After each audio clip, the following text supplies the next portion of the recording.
Welcome back to EducateTube.com, and it's Sipski, your host. Today I'll be talking about how to prepare for the winter storm during the power outage. As you can see here, I have candles, a lot of lights. This is fluorescent light that runs on batteries, and of course water.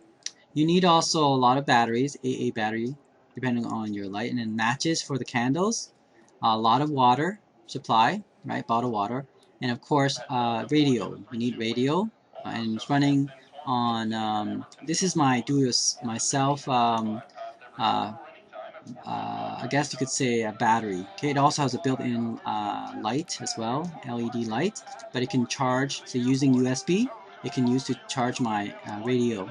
And that radio there, as you can see, it's running on a USB, but it's also a hand crank, as you can see here, right? You can use that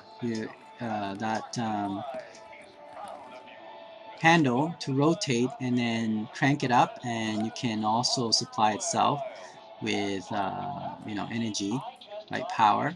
Instead of, say for example, if I ran out of batteries, right, I could use that hand crank one. So it's very useful, as you can see there. It's also a flashlight as well, as you can see here. Having a lot of candle is very useful.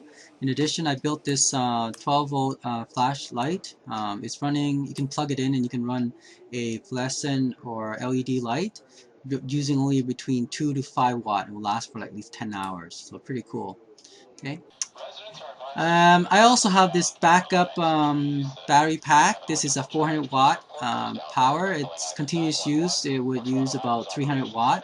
But as you can see, it's very useful because it has a USB connector and as well as the AC connector. But right now I'm just hooking up to my radio. So using very minimal power, so it'll last me hundreds of hours just using that. Okay.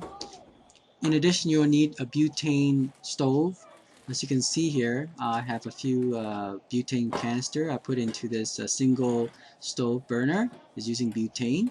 Very easy to set up. I bought it at the Chinese grocery store. I just flip it over and put in the butane canister. That will last for at least 4 or 5 hours.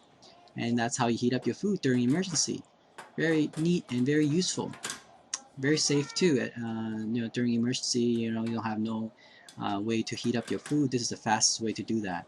So once, all you have to do is place that canister in there and press the button and ready to go. And just have to light it up.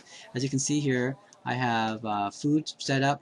This is a hot pot in Japanese style. You put some vegetables, some meat in there, dump it all in there with noodles, and you're ready to go. You have a very good meal. Excellent. Yeah. Yum. So enjoy the rest of the video at EducateTube.com. Here's our emergency radio hooked up to a backup battery power. I use a small radio because it doesn't drain too much of the power, maybe 1 or 2 watt, and this is 300-400 watt power, so it'll last for a quite long time. And it's also a hand crank device as well. Pretty good. Okay, so here is a hot pot. It's using butane tank.